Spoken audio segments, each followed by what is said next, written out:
তোমার পিৎজা ডাইসের উপরে আমি পিৎজার রুটি বেলে রেখে তারপর হচ্ছে ছাগলের দুধের তৈরি যে বাটারটা ওটা লাগিয়েছি।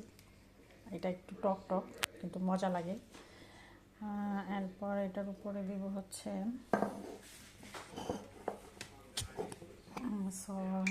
সস। কতটুকু দেওয়া লাগে জানি না, মোটামুটি এতটুকুই দিই, বেশি সস খাই না আমি, তারপরেও দেওয়া লাগছে।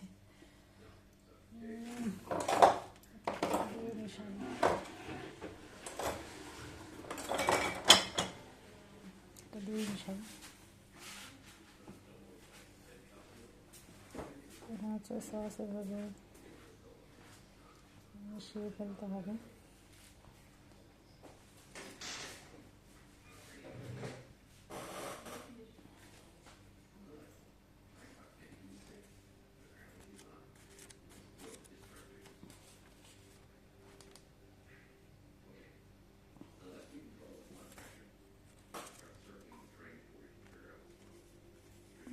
সস মনে হয় বেশি হয়ে গেছে, জানি না কেমন হবে খেতে, তারপরে চেষ্টা করি।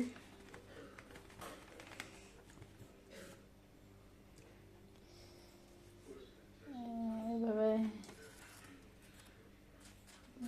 মিশাই দিলাম সস দিয়ে।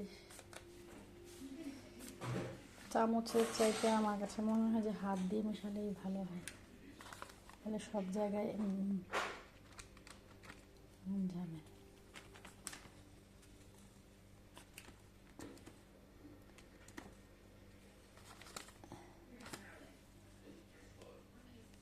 এভাবে সস মিশালাম যতটুকু পেরেছি আমি, যেহেতু আমি পিৎজা এক্সপার্ট না, তবে এর আগে দুবার বানিয়েছি, মজাই লেগেছে খেতে। এখন হচ্ছে এখান থেকে সবজিগুলো দিয়ে দেব।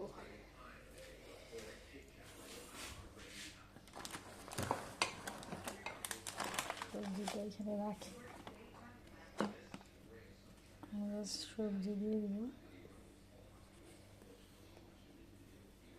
একটু ছড়িয়ে দেই সবজিগুলো।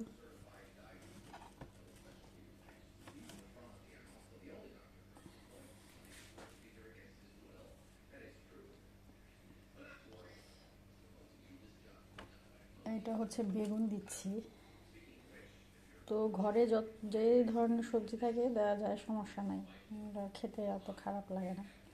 আমার কাছে বেগুন ছিল, আমি বেগুন দিচ্ছি। আমি আপনাদের কাছে যা যা আছে আপনারা তাই দেবেন। এটা দিয়ে দিলাম হচ্ছে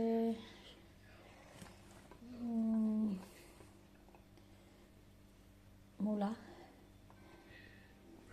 আর হচ্ছে গাজর,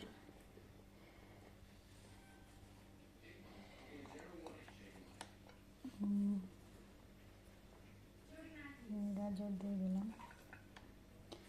জানি না কেমন হবে খেতে, এখন যা পারতেছে তাই দিয়ে দিচ্ছি।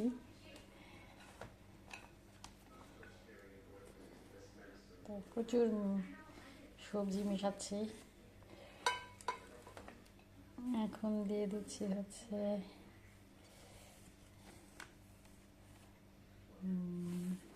লেটুস পাতা,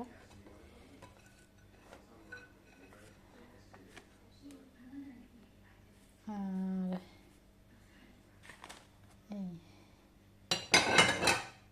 রেখে দিই। ও এখন দিব টমেটো। এটা অনেক ভারী হবে, সাধারণত দোকানে এত কিছু দিবে না, যেহেতু আমি ব্যক্তিগতভাবে নিজের জন্য বানাচ্ছি তাই দিয়ে দিচ্ছি।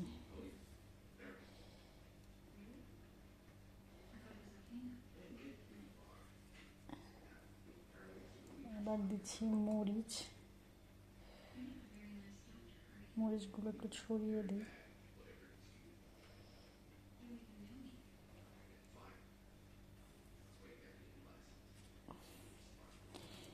এবার হচ্ছে পেঁয়াজ,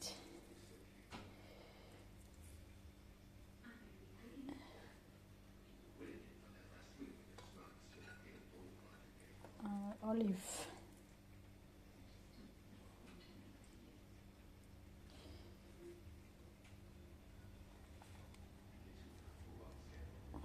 মানে সেই অবস্থা। তো এরপরে এগুলো শেষ, এখন দিব হচ্ছে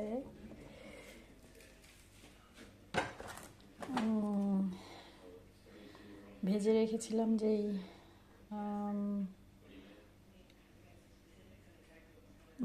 মুরগির মাংসগুলো, সেগুলো দিব। তার আগে একটা ছবি তুলে নিই এটার।